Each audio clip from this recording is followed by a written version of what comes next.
Assalamualaikum warahmatullahi wabarakatuh. Nama saya Salsabila Laila Agustina dari kelas PPAC. Pada video kali ini saya akan menjelaskan tentang masa Khalifah Ar-Rasyidin. Siapa sajakah yang termasuk Khalifah Ar-Rasyidin itu?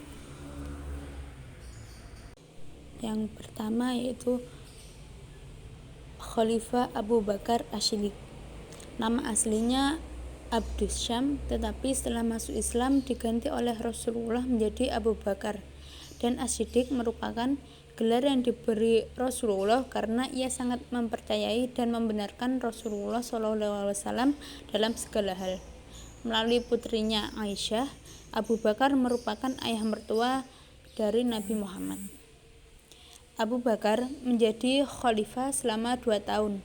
Bentuk kekuasaan yang dijalankannya yaitu sama dengan masa Rasulullah, yaitu bersifat sentral atau kekuasaan legislatif, eksekutif, dan yudikatif terpusat pada khalifah. Selain itu, Abu Bakar juga menjalankan roda hukum dan selalu mengadakan musyawarah bersama sahabatnya untuk memecahkan suatu masalah. Pada masa Abu Bakar, beliau memprioritaskan pemerintahan pada perbaikan dalam negeri yang disebabkan oleh suku-suku bangsa Arab yang tidak mau patuh lagi terhadap pemerintahan Madinah dengan beberapa alasan, yaitu mereka menganggap peraturan yang dibuat pada masa Nabi Muhammad batal dengan sendirinya setelah Nabi wafat. Mereka menolak membayar zakat. Timbullah nabi-nabi palsu karena sikap keras kepala mereka dapat membahayakan agama dan pemerintahan. Abu Bakar menyelesaikannya dengan perang Riddah. Setelah menyelesaikan stabilitas dalam negeri, kemudian Abu Bakar mengirim kekuatan keluar Arabia seperti Khalid bin Walid dikirim ke Irak dan dapat menguasai Al-Hirah tahun 634 Masehi. Dan ke Syirak dikirim ekspedisi di bawah pimpinan 4 jenderal yang dipimpin oleh Utsman yang masih berumur 18 tahun. Untuk memperkuat tentara ini, Khalid bin Walid diperintahkan meninggalkan Irak untuk ke Syriah. Abu Bakar meninggal ketika barisan pasukan Islam mengancam Palestina, Irak, dan Hirah, kemudian diganti oleh Umar bin Khattab. Yang kedua yaitu Khalifah Umar bin Khattab. Beliau merupakan sahabat Nabi paling utama setelah Abu Bakar dan juga merupakan ayah dari Hafsah, istri Nabi Muhammad.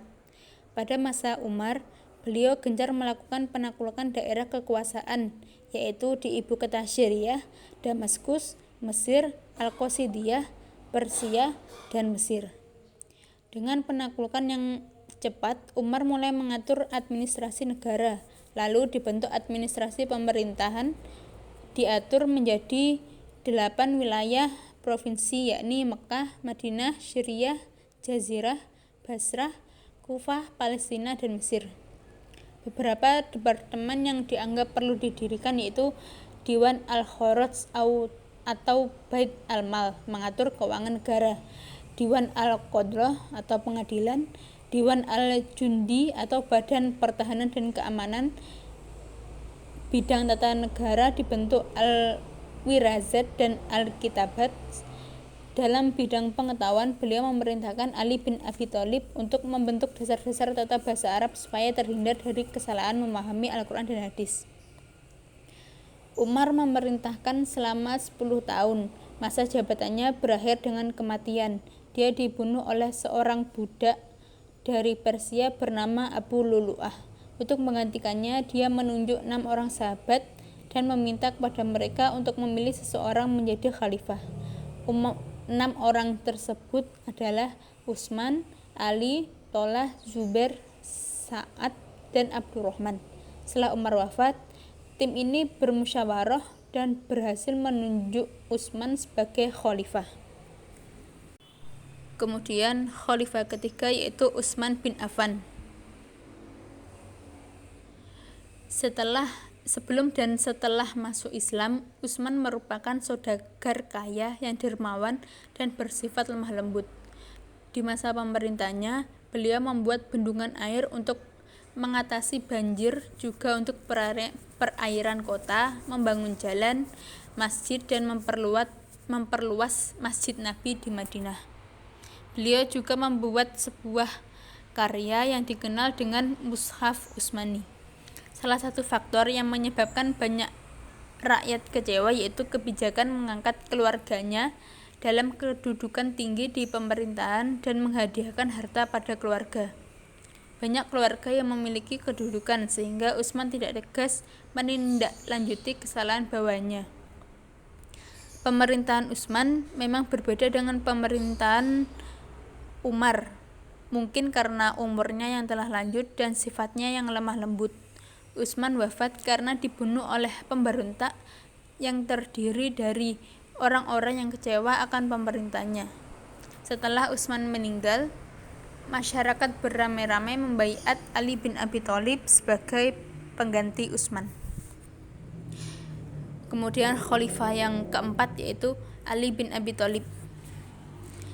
Beliau merupakan keponakan dari Rasulullah dan suami dari Fatimah Az-Zahra, putri Rasulullah. Setelah diangkat menjadi khalifah, Ali memecat para pejabat yang diangkat oleh Utsman karena beliau meyakini bahwa pemberontakan terjadi karena keteledoran mereka. Ali juga menarik kembali tanah yang dihadiahkan Utsman kepada